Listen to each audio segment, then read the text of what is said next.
Hello and welcome to the Voices of the Vic podcast with me, Ben Aiton, and my co-host James Batchelor. We're here to talk to you about Watford's 2-0 defeat at home to Brighton and Hove Albion in the Premier League last Saturday.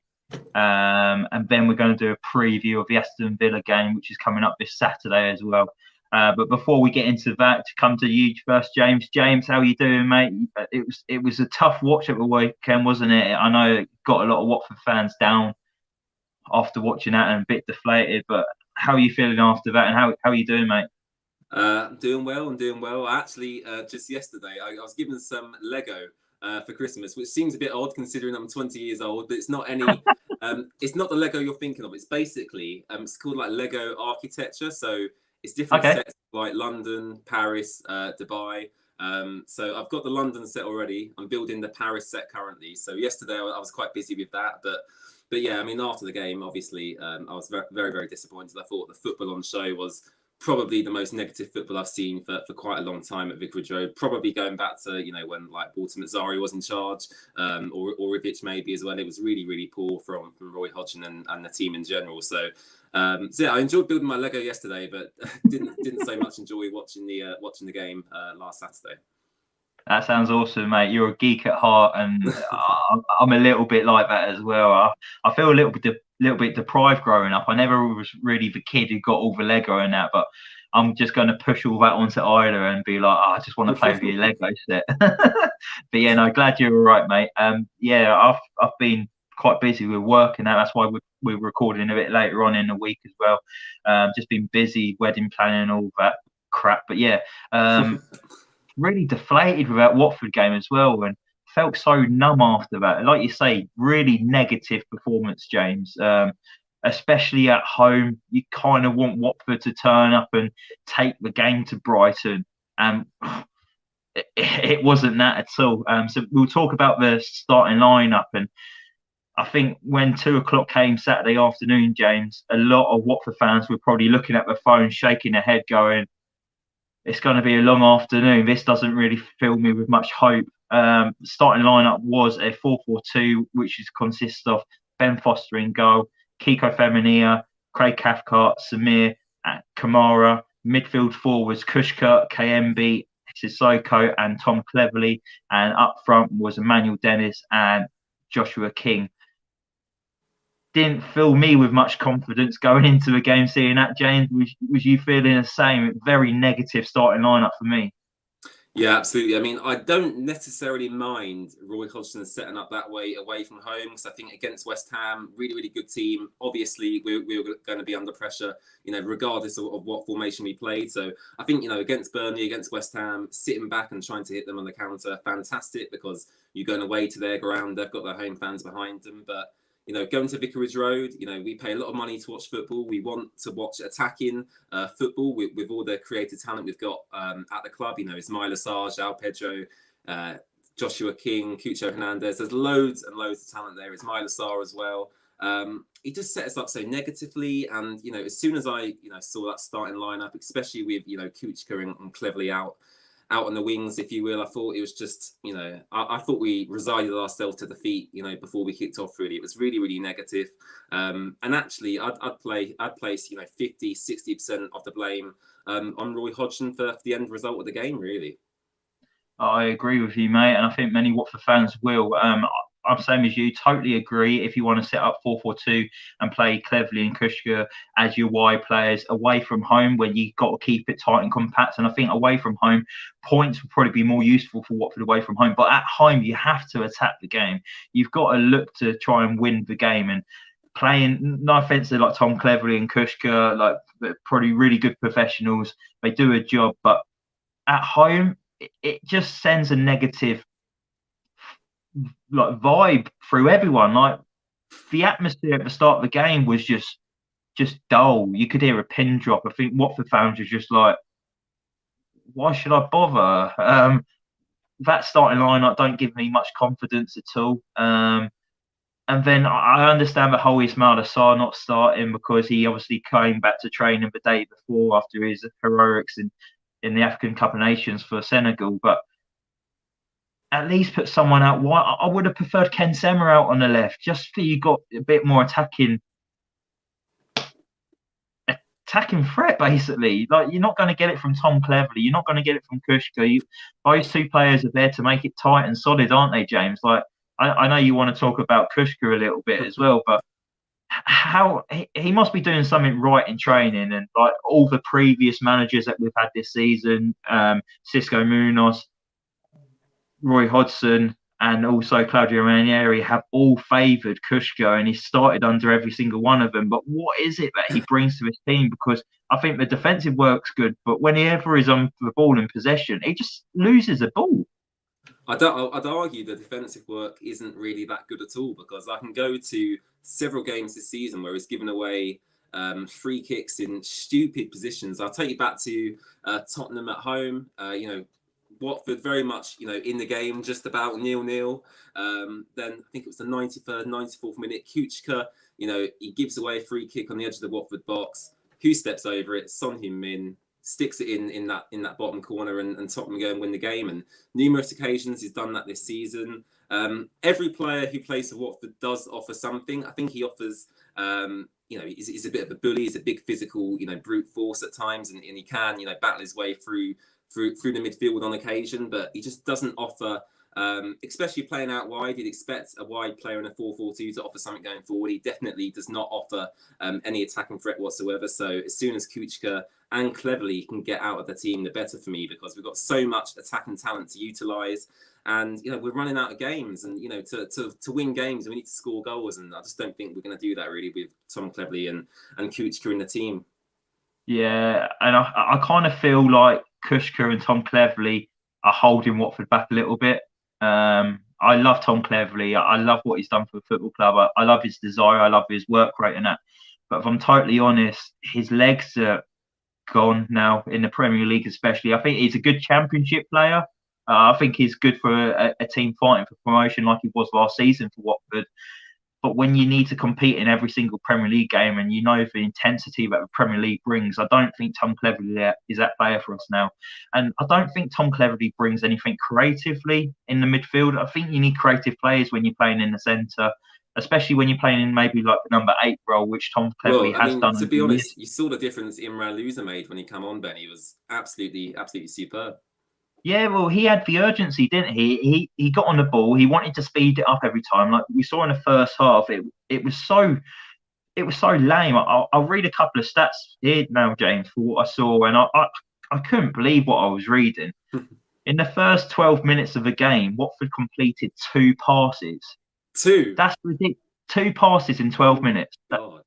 That's absolutely ridiculous. And I probably guarantee they're probably completed passes from like Ben Foster, from a long ball up from the back. Did we kick off? We must have kicked off as well, I presume. Did we kick off the game? One of them is probably from that. I can't remember, but it's ridiculous. And then at the end of the first half, Watford had 28% possession, and like we were saying at the start, being a team at home in the Premier League, you have to, and you're fighting for your life, you have to take the game to the opposition. I understand that Graham Potter, his philosophy is very possession-based football, and I get that. But for me, we showed Brighton far too much respect at the weekend, James, didn't we? It's like we rolled out the carpet and was expecting Man City to come and be like, you have the ball, we'll just sit back. It's Brighton and Hove Albion. Yes, they've been in the Premier League for consecutive years now, but if you're serious about staying in this division, you have to attack them. And do you feel the same? Like, we just showed them too much respect, and it was just like you say, blame Roy Hodgson for the way we set up. I absolutely agree. I think Brighton come and basically played like Manchester City, like Chelsea, like Liverpool. They dominated the ball so much, and I thought their midfield was fantastic. I thought Lallana was really, really good. I thought Basuma, when he come on, bossed us completely. He was absolutely ridiculous. Wouldn't surprise me at all if a big club come in for him. Tarek Lamptey as well at right back was just out of this world, and it just kind of made me feel like we don't really belong in the division. If Brighton can do that to us and and dominate the ball like they did. God knows what we've still got to play Liverpool away, Man City away, Chelsea away. We've got Arsenal at home. We've still got some big teams to play, and if Brighton can dominate us like that, I'm very, very worried as to what the other teams can do. So I totally agree with you. I think we gave them way too much respect. Because at the end of the day, no disrespect to them, they're a good team, but they are just Brighton and Hove Albion. They're not a massive team. They don't have the best players. They don't have the worst players. They're just an average Premier League team, and we let them completely take the piss out of us, really. So I'm just gutted because it's just another opportunity missed, by Watford to pick up 3 points. Yeah, an average Premier League team that Watford fans will probably take right now, because I think Brighton are everything that Watford fans want them to be at the moment. They're very financial stable. They've got a good manager I saw yesterday, he's managed Brighton for 100 Premier League games now. When was the last time Watford had a manager in charge for 100 games? Stability at the club. They've got good players. Like, they've got a Rolls Royce in midfield with Basuma, who are highly rated. He is absolutely different kettle of fish to the likes of what we got in our midfield. If we thought Moussa Sissoko was good, compared to Basuma, he was, there was no comparison at all. He literally, the second half was the Basuma show, really. Well, you say how much we think of like Moussa Sissoko and how good he is. I've got him written down. I want to talk about his performance and his performances of late. I've not been impressed with Sissoko ever since he sent that email out to all of us. His performances have been really poor. I think Chelsea at home, he was decent. Man City at home as well. Since I think he's been really poor, and I don't really see what he offers to his Watford team. You could maybe say leadership, experience, but I'm not seeing any leadership from Sissoko. I kind of think he goes hide in some ways sometimes. But what we see the best of Sissoko is when he wins the ball deep in the pitch, he loses his man and he drives forward and gets us up the pitch quickly. We've not seen that lately, and I think because we've not seen that, Watford are struggling in that midfield battle. No, absolutely agree. But I do think that still, even with Moussa Sissoko, performing the way he has been, and that's not been very good lately, I still think he's, by far, one of the best midfielders at the club. If you look at his competition, there's not really a lot of competition to be had for Moussa Sissoko's place. You've got Kayembe, who partners Sissoko in midfield, and then you've got Tom Cleverley, you've got Kuchka. Are they really going to take Sissoko's place? Dan Gosling, not even being registered for the Premier League squad. So I think Sissoko's place is safe, and I think that's kind of what happens when you have a lack of competition. Players get complacent. I think we've seen that with Emmanuel Dennis as well. I think he thinks he's untouchable, and sometimes he goes on ridiculous runs. There's someone in a better position, he chooses not to pass. I think there's an element of that with Sissoko as well, where there's just not a lot of competition for his place. But I do think he is one of our better midfielders. So I don't think you're, Ben, necessarily saying he should be out of the team. No, I think you're just more highlighting he has been poor in recent weeks. Yeah, I wouldn't want. Well, like you say, who else is there really to come in and step up and perform better than Sissoko has this season? I just think lately, last 4 to 6 weeks, his performances have been maybe below par. And as a captain, we kind of want more from him and want him to drive us through this sticky period. And I just think he hasn't delivered lately. But yeah, like you say, who else is really going to come in? I would like to see Imran Louza come into a side. He has to start. But then I'm kind of thinking, if we are sticking with maybe a 4-4-2, I wouldn't mind maybe seeing a bit of KMB and Louza in the middle, and see what they can do. Because I think Louza offers more than Sissoko. I've been impressed with KMB this season as well. I was a bit surprised how he got hooked off at half time, James. I understood Kushka, but KMB coming off, I was a bit like, I wouldn't have done that personally. Yeah, I think obviously, someone had to be sacrificed. I think everyone in the stadium was calling for some attacking substitutions, which, to be fair to Roy, he did implement, albeit probably 45 minutes too late. I don't think Kayembe done anything wrong particularly. I just think, someone had to come off. And unfortunately for Kayembe, it was him. But I don't think I would read too much into that personally. Yeah, so we went into half time and we was 1-0 down to a fantastic strike from Neal Maupay. You can't give that kind of striker You was that right space behind that, Ben, as well, weren't you? up, yeah, right behind it. I couldn't believe when it went in. For starters, we shouldn't give Lamptey that space to deliver the ball into the box. The space that Neal Maupay had to find the back of the net as well was a fantastic finish, and you only got to admire it. And you kind of wish Watford had a clinical striker like that at times, because we've not had it with Joshua King. Look, he's only got 5 goals this season. One's a penalty. He got a hat-trick against a team that told him he wasn't good enough last season, so he stepped up his game for that. And then Joshua King has also scored in another game. But Neal Maupay is the kind of striker that he gets double figures each season.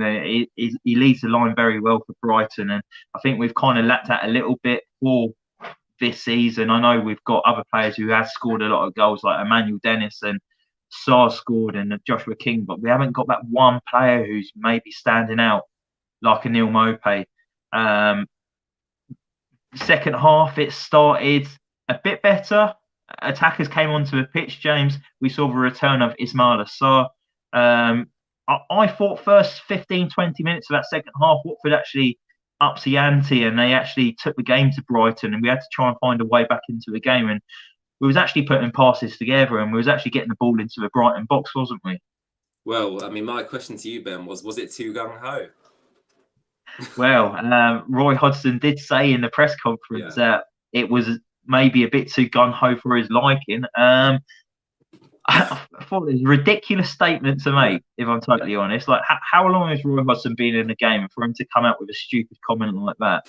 Too gun-ho. Like, our first shot on target was in the 88th minute from Ismail Assar and was 2-0 down. I'm not having that.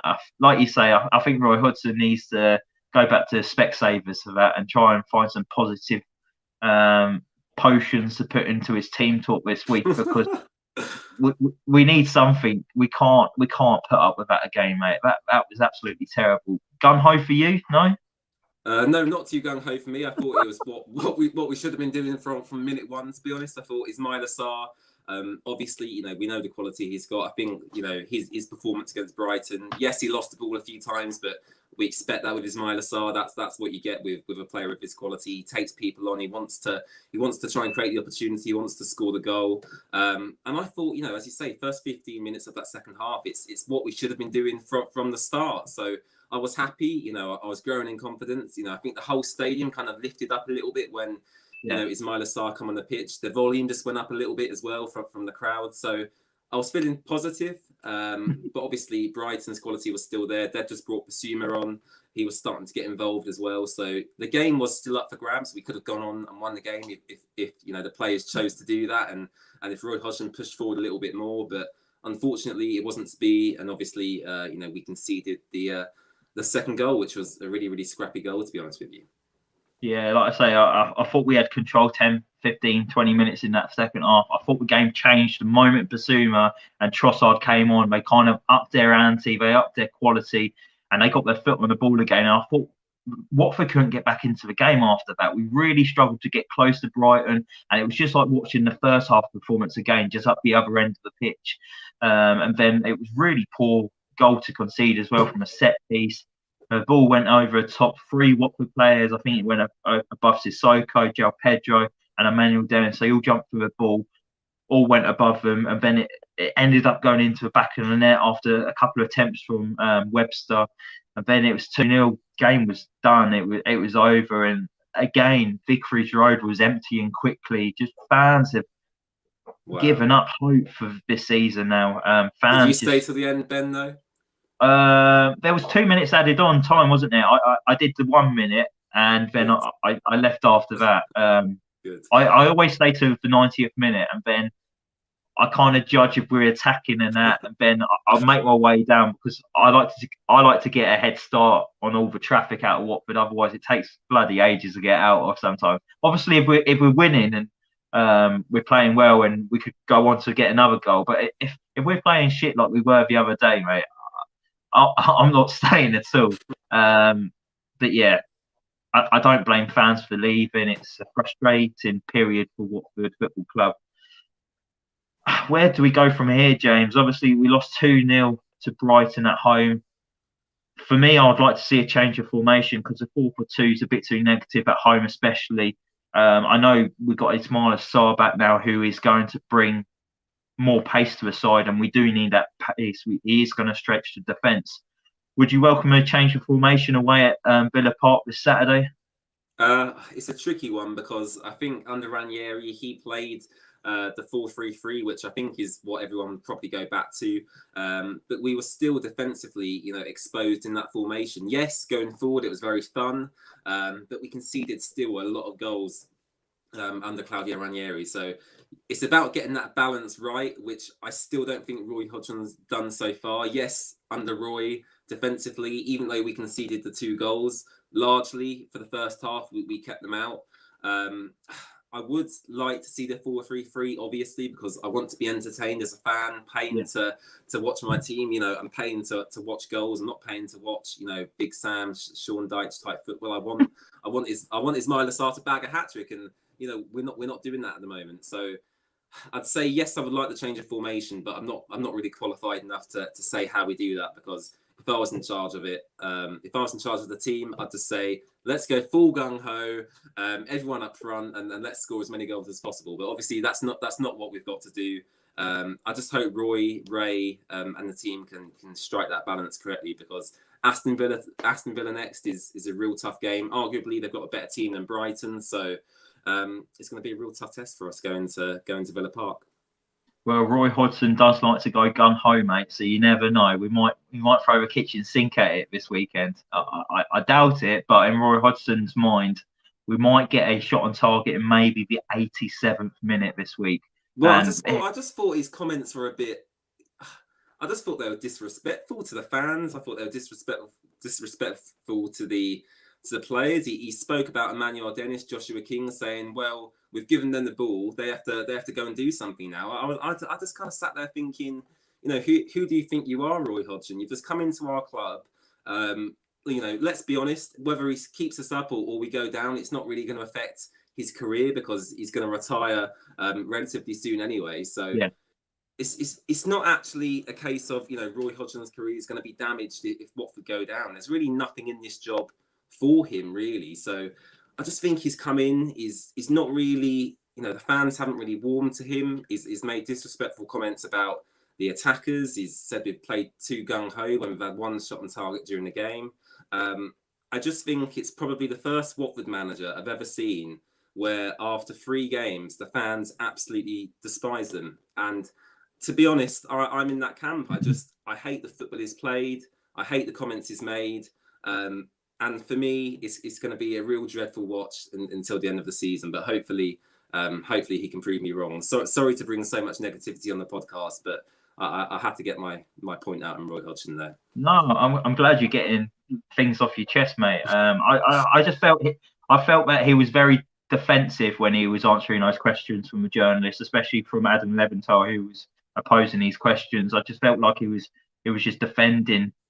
Like he was in bat and he was defending his wicket and he was trying to get that ball away. But I felt it was a little bit disrespectful, like you were saying as well. I think the thing is with Watford fans and the managers that we're appointing at the moment, there's such a disconnection with the football club. And we know managers aren't going to stick around. And we've seen Roy Hodgson came in and he's got a contract till the end of the season. How are Watford fans going to connect to that? We haven't connected to the previous managers. There was a bit of a connection between Xisco Munoz and Watford fans. I think that helped with his social media presence, where he was liking and commenting, and he was popping up in live feeds. He still does so to this day. He viewed my Instagram story a couple of days ago. Did he? I love Xisco, mate. And to think that Watford have gotten the most points this season from Xisco Munoz. We sacked him when we was 14th in the league. And I know performances were starting to drop a little bit, but he kind of had the players behind him a little bit, didn't he? And fans loved him as well. And it's down to the Triggle happy Pozzo firing, isn't it? It's just getting rid of managers. And they say about we've learnt our lessons from the previous seasons. Have we learnt our lessons? The year we got relegated, we had 3 managers. We're back in the Premier League. We're on our third manager. Where are the mistakes that you've learned from? Because for me, it's looking identical. If not, it's looking worse.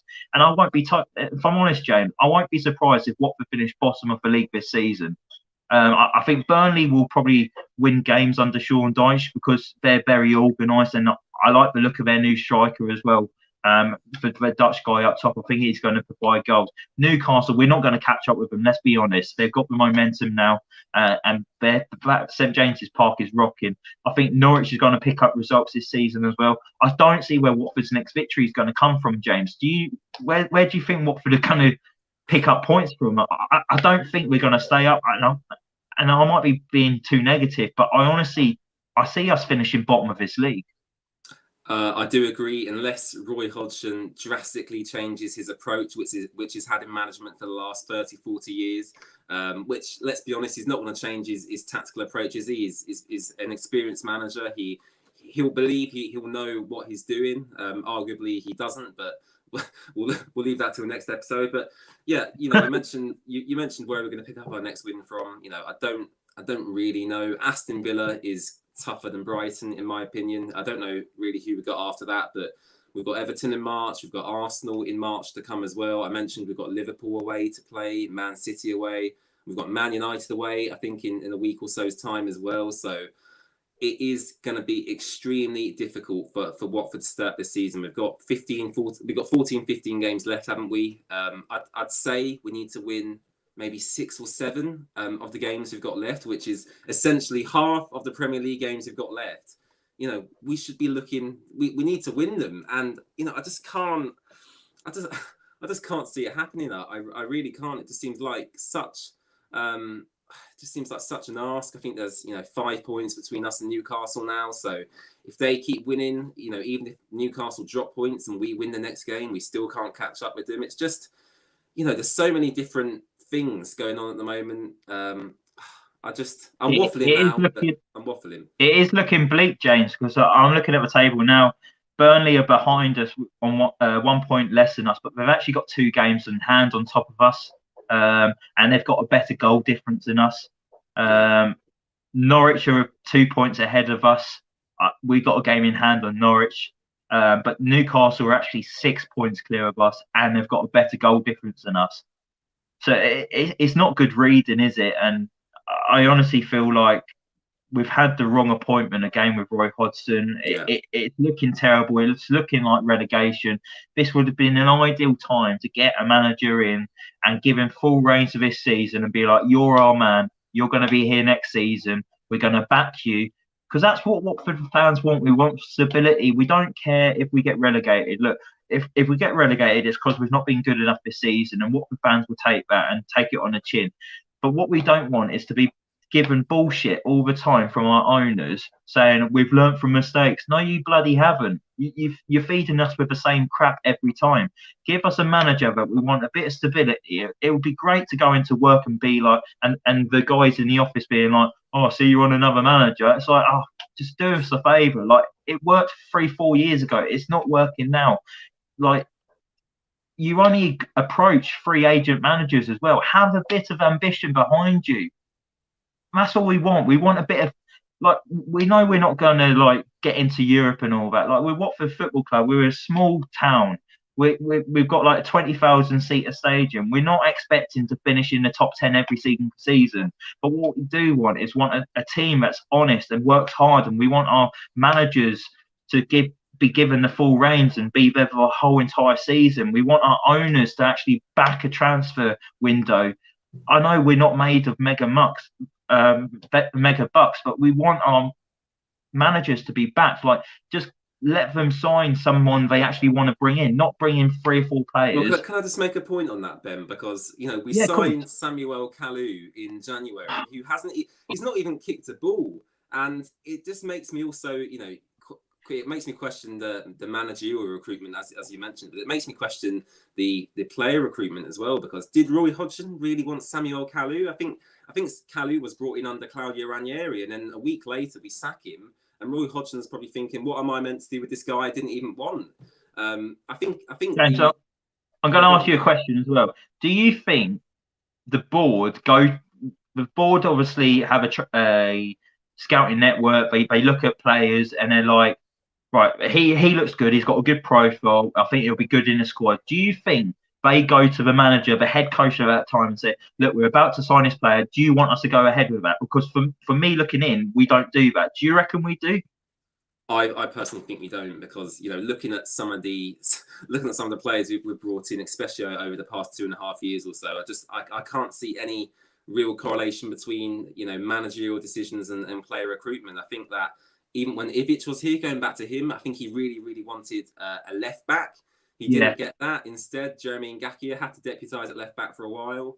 Claudio Ranieri, he wasn't here for long enough to even make them decisions, really. I know we brought in a few players, but then a week later we sack him, so that really has no relevance on Ranieri. And Roy Hodgson, again, obviously he can't bring anyone in because he's been brought in too late. So I think it's just a bad way of operating, because I can almost guarantee you that they've got some deals lined up for the summer already. They've probably got a new left back and maybe a new right back, a new midfielder, etc., etc. We've got a new goalkeeper coming in, haven't we? Maduka Okoye. Who organised that? Was that Zisco? Was that Ranieri? Who organised that? Was that the board? Which manager? Exactly. I've got no idea whatsoever. I think looking at West Ham, David Moyes, he's built a fantastic squad there, and I know for sure, because I spoke to a few West Ham fans, he's had a lot of input into who he wants to bring into the club. Brighton are the same. I think Crystal Palace are the same as well. They recruited so well in the summer, and they back their managers. And even Sean Dyche, yes, he is struggling this season, as Watford are. But he was still backed in a January transfer window with the funds they got from Chris Wood. It was someone he wanted to bring in, and Burnley went and got him. And if Burnley get relegated, they'll probably still stick with Sean Dyche, because that's their way of operating, and they have a consistent way of playing. And they have the players to play the way the manager wants to play. And at Watford, we don't have that at all. So it's just, I'm out of breath now. It's just so frustrating. It really is. It really is. I just want us to. What I want Gino Pozzo. I know you're watching this tonight, Gino. Yeah. I want you to come out and speak to the Watford fans, because I think when you took over the football club, I think you did an interview, and I think I watched it, and I was actually surprised. I was like, he actually sounds a bit American, because he actually spent time over in America at like the universities over there. Oh wow! And I was. Yeah, so I was actually a bit surprised that he had a bit of like an American accent to him a little bit when he was speaking. So he has spoken to the club before, but since then I've not read or heard his voice. And I think Watford fans deserve to hear from the owner of the football club. We've obviously heard Scott Duxbury speak on a couple of occasions at the end of this last season when we got promoted. He's spoken at fan forums behind Hive Live. And he obviously did the interview from the rookery end as well on their podcast. But what I want our owner to come out and address the situation. I want him to hold his hands up and say sorry. I want him to say what he's going to do next season, what he's going to do and change and make this football club better than what it is at the moment. I'm not in the camp of wanting the Pozzos out. I want to make that clear. I do think they have been fantastic for this football club. Look, when they joined, Watford only had 3 stands. They've actually cleared a lot of our debts as well. Well, you say cleared a lot of our debts. I mean, I'd argue this season they haven't, because I think they've got a £100 million loan against the stadium. I think, if I'm right in saying that. Yeah, but to back them a little bit, I think the COVID situation hasn't helped, and I think we was probably in a much better financial state we were. Well, a lot of clubs were before COVID hit, so I think that's kind of ruined that a little bit. And I think they were just trying to get more time, really, weren't they? And they was hoping and praying we was going to stay in the Premier League this year. And obviously, us going down is going to hurt their back pockets. And we know we're not the richest Premier League club in the Premier League. We're probably one of the second lowest in revenues down there with Norwich City. I think us two have the non-richest owners. Everyone else has got big money behind them, haven't they, James? And I think it's the gap between the Premier League and the Championship now. I think that relegation that we suffered, the Premier League has gone on to that next level, haven't they? And you can see that Watford just can't compete. I know we've brought in players in the summer, but it's the gap's getting bigger and bigger between the Championship and the Premier League now, isn't it? Yeah, it is, and I think it's quite evident that the gap is getting bigger because Norwich have struggled this season. Burnley, I think the owners are quite rich, but they don't really have a lot of financial backing in terms of player recruitment. So us, Norwich, and Burnley, basically the three teams who spend not a lot of money at all, are the three teams who are probably going to get relegated, which sums up the Premier League now, really. Crystal Palace have got a ridiculous squad, and they're just Crystal Palace. Let alone looking at Manchester City, Liverpool, Everton. They've got Dele Alli, Donny van der Beek, Doucouré, Richarlison, Jordan Pickford. We just, on player ability alone, we can't compete. And what manager is really going to want to come to Watford? Now, I just can't see anyone who wants to come to Watford, who wants to really, grow their career as a manager. And I think there's always going to be someone who wants the job, because in life, when something just isn't going right, there's always someone who wants to come in and they want to be the person who fixes it. And you will always have that at Watford, where someone wants to come in and be. They want to be the manager who takes Watford to great things. I think that's what Xisco wanted to do. Xisco always talked about building a legacy. He wanted to be here for a long time, and that's why I was really gutted when he left, because yes, we'd had a couple of poor performances, but really, hindsight's a great thing, right? But looking back at that situation, would Xisco have picked up less points than we have currently? I'd argue he'd probably have more points than we've got, just because of the consistency of the tactics, the consistency of the manager. The players know that they've got that guy to look up to. I mean, we keep going around in circles here, but in answer to your question, it is becoming so much harder to compete now, especially with the Pozzos. And we can't just magic a money tree for the Pozzos and they go and spend it. That's not how the world works. But there has been news stories about potential investors in the past. I think that's something that if we can come back up, we should look at maybe implementing. But apart from that, I don't really have anything to suggest. I'm not wealthy. I can't become an investor. So that's out the question. But yeah, it's becoming a lot harder to compete in the Premier League. Yeah, let's go back to the managers as well, James. Obviously, we're going to be looking for a new manager at the end of the season as well. Roy Hodgson's only got a contract towards the end of the season now. Watford will be looking for another manager under the Pozzos regime.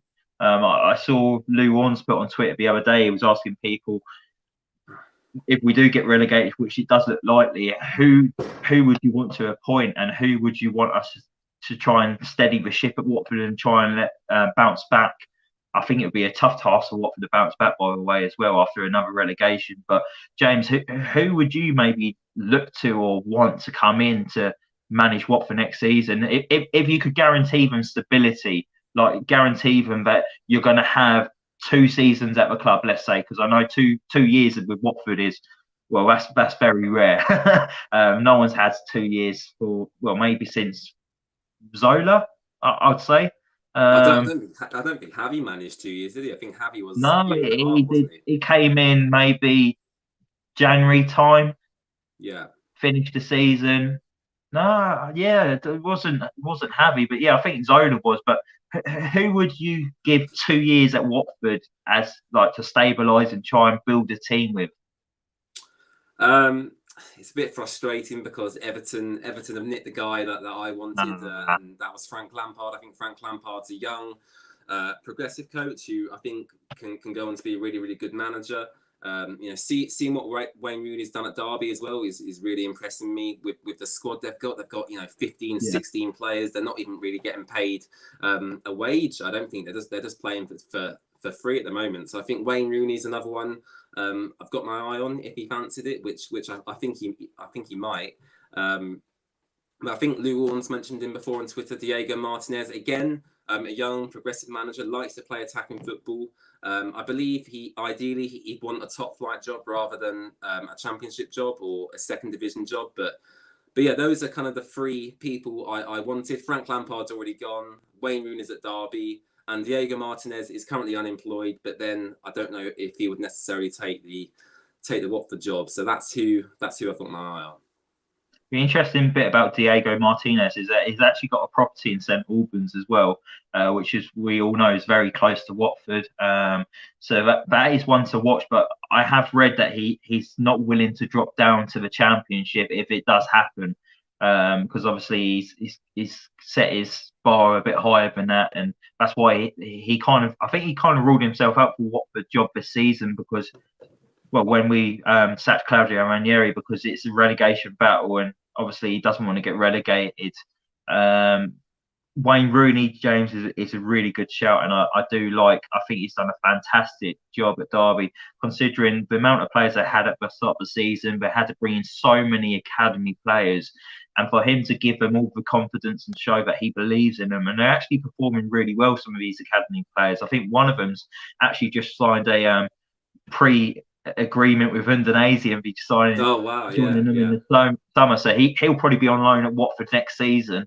I think he's a right back as well. But yeah, he's doing a fantastic job. I don't know whether he would want to come to Watford and that, because I do think managers look at Watford now and think that's probably not going to do great for my reputation. But like I say, this is us thinking, if the Pozzos went to a manager and says, I'm going to guarantee you 2 years at the football club. The two people I would maybe look at is Ryan Lowe at Preston. He's just gone up the leagues with Plymouth Argyle. He left them in the top 2 in League One before Preston came. And now Preston was struggling in the Championship, and now they're starting to climb the table in the Championship. He plays really, really good, attractive football as well. I do like what he's done there, and I think he used to manage in League Two. I can't think of life of me. Did he used to manage Bury before they went out of business as well? I think he might have been at Rochdale as well. He managed one of the greater Manchester teams. But the second one I'll throw in James as well.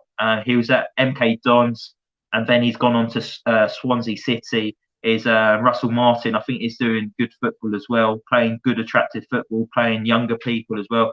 So that's the kind of people I'd want at Watford. I want people to play attractive football. I want people to give youngsters faith and belief that they're good enough to start in the starting 11. And I think Ryan Lowe and Russell Martin would do that for Watford. So they're my 2 picks. But it'd be interesting to see what happens at the end of season. When we do go down, because I do think we are going to go down, mate. I think it's written in the stars, really. But yeah, briefly, we'll touch on the Villa game. We won't talk about it too much.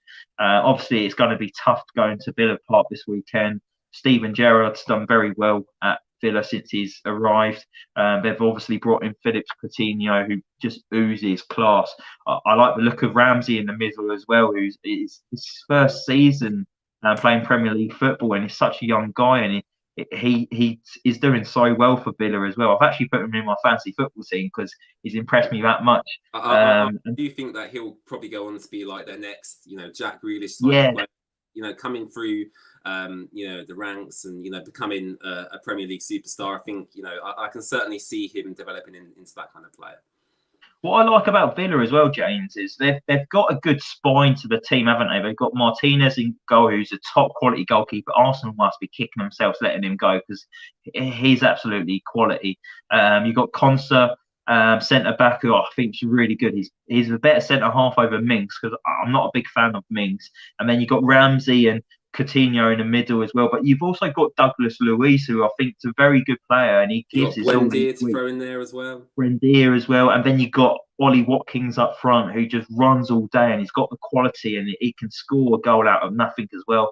And I just think that's a really good spine to the team, and I think that's why Villa are doing really well this season. I love Buendia as well. It's good that you highlighted him. He was amazing at Norwich as well, and I think they have missed him this season. But talking about all those players, Villa, who do you see is like the biggest threat this weekend, and who do we have to keep quiet to try and get an advantage over Villa? Well, I think you probably know. I think you probably know what my answer is going to be. That is obviously the main man, Philippe Coutinho. I think he cost Barcelona something like 120, 130 million pounds. And it's a fantastic player. I think, he reminds me of like Eden Hazard, that low centre of gravity. He can jink in between players, take anyone on, good pace, good shot, just fantastic overall. So I think obviously Coutinho is the main man, but you mentioned that their overall squad: Danny Ings, Ollie Watkins, Jacob Ramsey, Martinez, Konsa. They've just got a good Premier League squad, and they should be challenging for them top 10 positions, because I think Aston Villa want to do what Newcastle are doing. They've spent a lot of money. They've brought in a lot of quality, and they'll want to try and get into them European places. And by beating us, they can do that. So I think for them, there's a lot riding on this game, as there is for Watford as well. Yeah, like I mentioned in the last episode, James, I don't know if you remember, I highlighted West Ham saying about we was in that relegation battle with the teams that were bottom when we got relegated out of the Premier League, like the West Hams and Aston Villa. Look how far they've jumped up the table since we was all in that relegation battle. And I think it's all down to one thing for both teams, James. It's recruitment. The recruitment that they've all done and brought in the players that they needed, and they actually improved their sides brilliantly. Like you say, Danny Ings, fantastic player. I know Watford don't have the kind of money like Villa and West Ham do, but it's about bringing in the right players in the right positions. I don't think you need a massive overhaul of the squad like Watford have done. Obviously, Watford have done it this season because we haven't done it for so long, and we needed to upgrade on the areas. But West Ham, like bringing in Bowen, and they've sorted out. Villa has sorted out getting in Coutinho on loan, which is a fantastic addition. Brendia, Ings, Watkins. We could go on. They've got so many good players, haven't they? They brought in Philippe Coutinho as well, didn't they? Another fantastic signing, and it just makes you jealous, doesn't it? To think that we was in a relegation battle with them 2 seasons ago in the Premier League.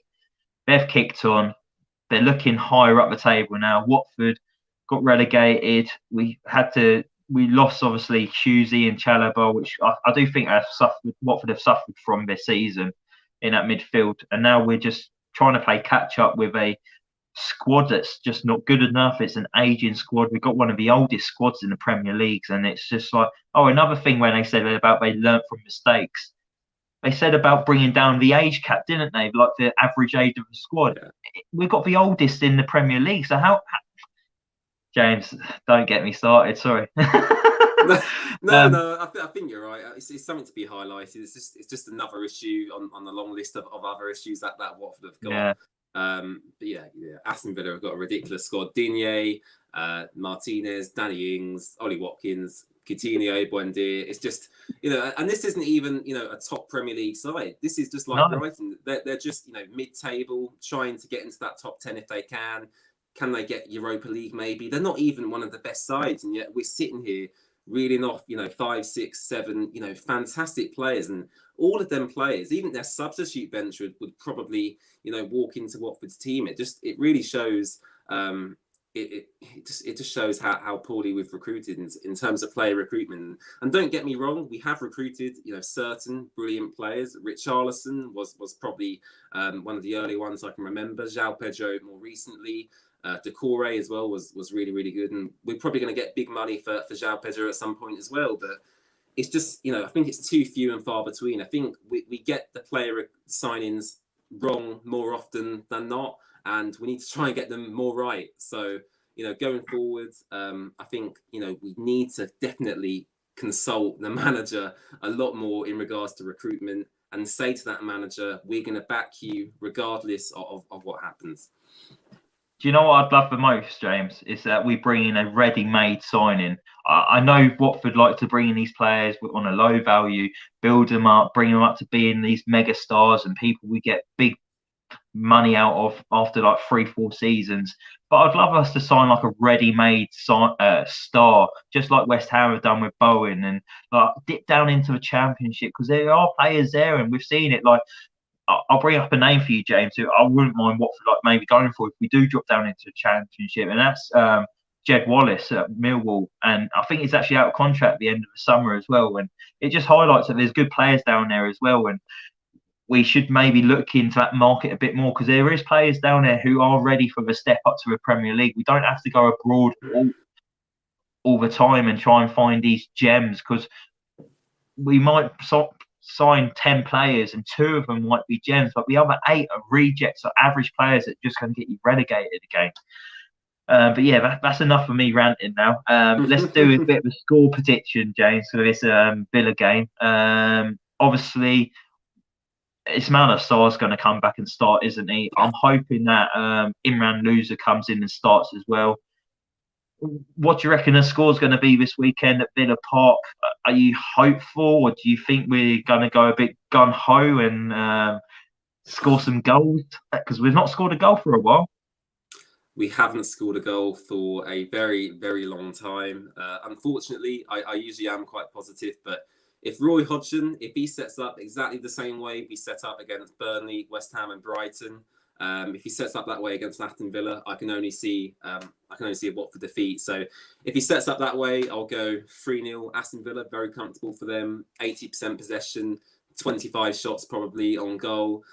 However, if Roy Hodgson does play a bit more gung-ho, if he puts his Ismaila Sarr on the pitch, if he puts João Pedro on the pitch, if he puts Imran Louza on the pitch, I think there's still a chance we could lose, of course, but I think we've got a much better chance of winning if we play with our best players. So if he does play that way, I'd hope we could at least get a draw, if not nick a win. But obviously, we've mentioned now, draws are not good enough. We need the 3 points. I don't care if it comes off someone's bum, arm, arse, whatever it is. This is when you need Andre Gray, isn't it? Because he's guaranteed to score one off his arse.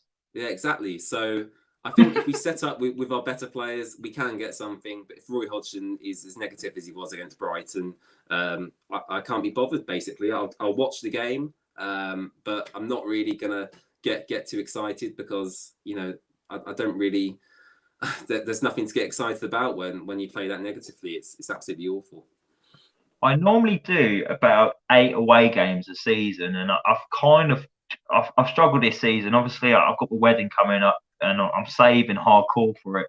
But I was actually considering going to Villa this weekend, and I thought I'll maybe do 1 or 2 away games this season, and Villa would be one of them, because it's not too far away. It's just up on the train line from I'm in Hemel Hempstead, so it's from Hemel to Birmingham New Street. It's not too far at all.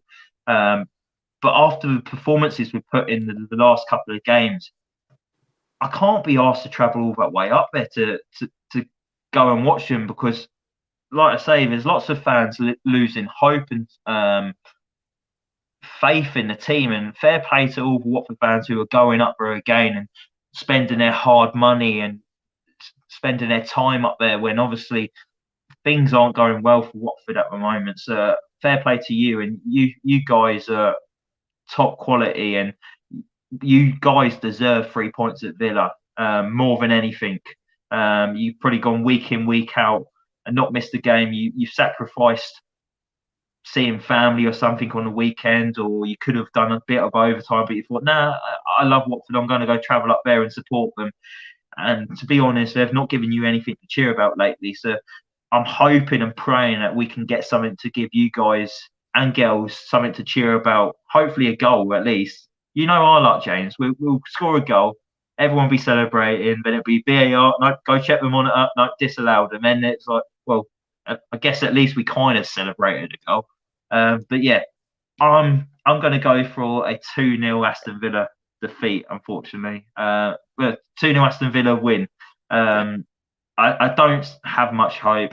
I think we're going to struggle. I do see us setting up the same way as what we did with West Ham and Burnley, where it's going to be 2 banks of 4. It's going to be 4-4-2. It's going to be very narrow, very tight. We're going to try and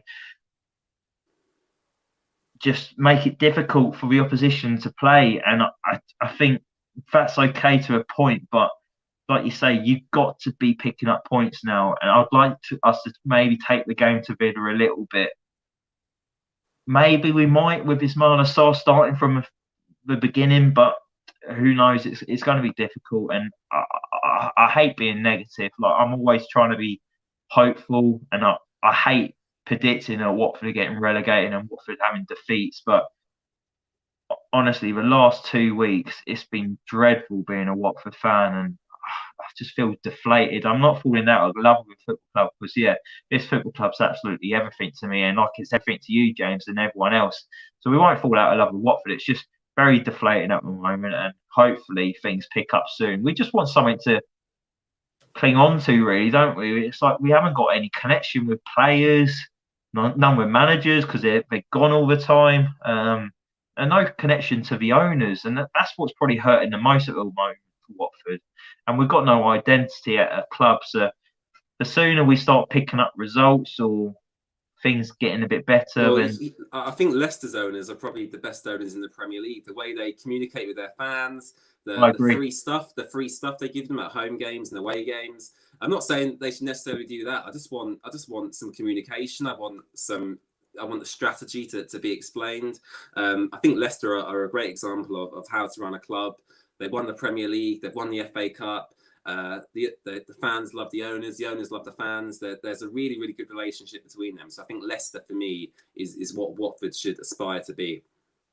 I think you're absolutely spot on, mate. Hands down, the best owners in the Premier League. The better owners than the top 4, top 6 have got. For a side that they've given so much ambition and hope for a side that was Championship for so long, for them to go up into a Premier League, battle relegation, and then have that fantastic season of winning the Premier League. And then for a couple of seasons after the Premier League, they was like dropping down a little bit, but they was fighting for European places. And then last season, they won the FA Cup against Chelsea. I know it's Leicester fans have not really enjoyed this season, and they're a sticky patch of form at the moment, but they're in Europe. They're doing well in Europe as well. And I just think, like you say, the communication they get from their owners is second to none. So fair play to Leicester City's owners. But yeah, we'll wrap that up here. Watford will be facing Aston Villa this weekend at Villa Park. Me and James are going to be watching from behind our sofa because it's going to be a ugly watch. Yes. But yeah, me and James will be back Sunday to review it. Hopefully we've got something positive to talk about. If not, we'll just chew your ear off again and rant about the owners and the managers and the football club and whoever else we want to throw into the mix. But yeah, me and James will be back on Sunday. Stay safe, guys. I know there's this horrible storm coming at the moment and we've all got weather warnings, so make sure you're not underneath any trees when they decide to topple down and that. So yeah, stay safe, guys, and come on, you Horns.